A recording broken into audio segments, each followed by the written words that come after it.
আসসালামু আলাইকুম। আজকে আপনাদের সকলকে আমার চ্যানেলে স্বাগতম। আজকে আমি এমন একটা সহজ ভাজির উপকরণ দেখাবো, সেটা আপনারা যদি ফলো করেন তাহলে দেখতে পারবেন এই ভাজিটা করতে 5 থেকে 10 মিনিটের মতো সময় লাগবে। কারণ এখন কিন্তু আমরা সবাই অনেক বিজি, অনেকে অফিসে যায়, আবার অনেকে বাচ্চাদের নিয়ে স্কুলে যায়।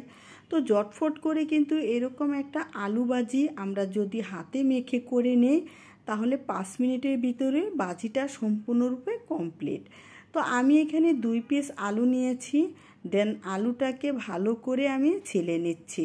তারপর গ্রেটার দিয়ে খুব ভালোভাবে আলুটাকে গ্রেট করে নিচ্ছি। এখানে আলুটা খুব ভালোভাবে গ্রেট করে নিতে লাগবে। দেন আলুটা কিন্তু গ্রেট করা হয়ে গিয়েছে। এখন আমি গ্রেটারটা তুলে নিচ্ছি। এই যে দেখতে পাচ্ছেন, 2টা আলুতে কিন্তু যথেষ্ট পরিমাণ ভাজির আলু হয়ে গিয়েছে। কলটা ছেড়ে ভালোভাবে ধুয়ে পরিষ্কার করে নিয়ে নিচ্ছি।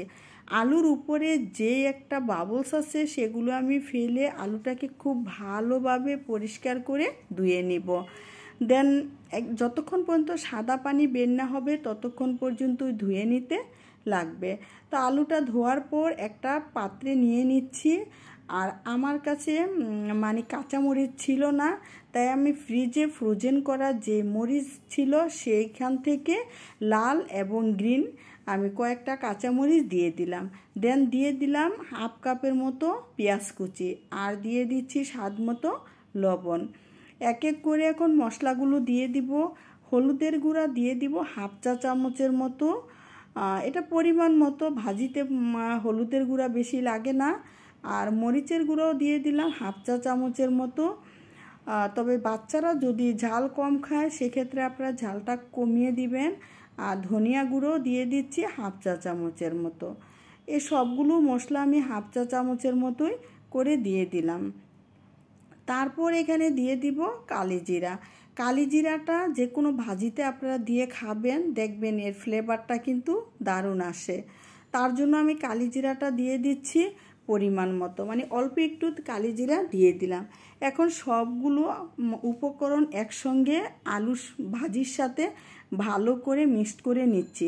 এটা কিন্তু চটকে চটকে মিক্সড করা যাবে না, আলতো হাতে মিক্সড করে নিতে লাগবে।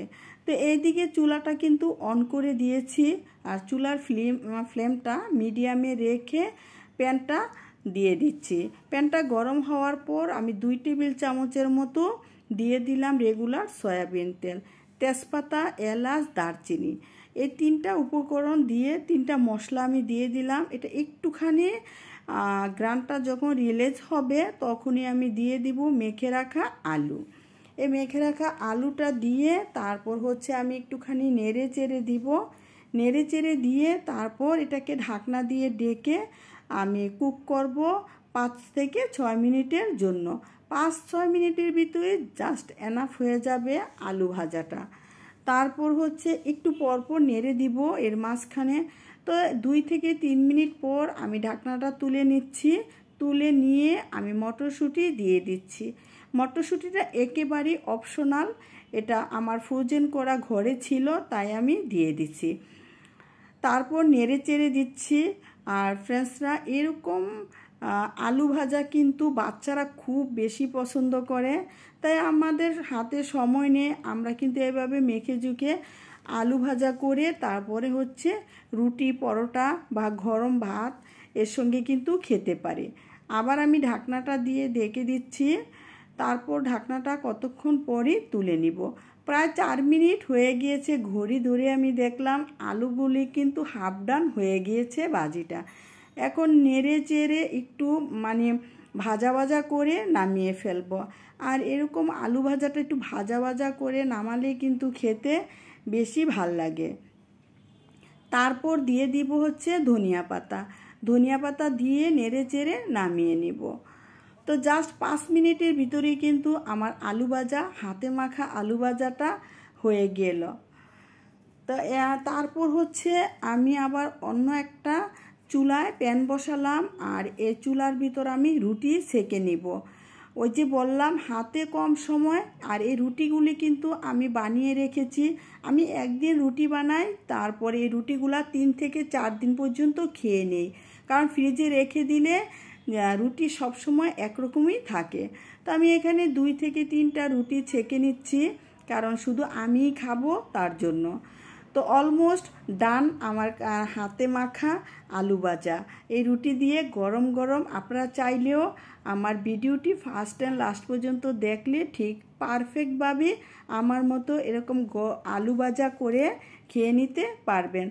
তো বাচ্চাদের আপনারা করে দিবেন, আপনারাও খাবেন, খেয়ে দেখেন কেমন লাগে। তো এই পর্যন্তই, সবাই ভালো থাকেন। আল্লাহ হাফেজ।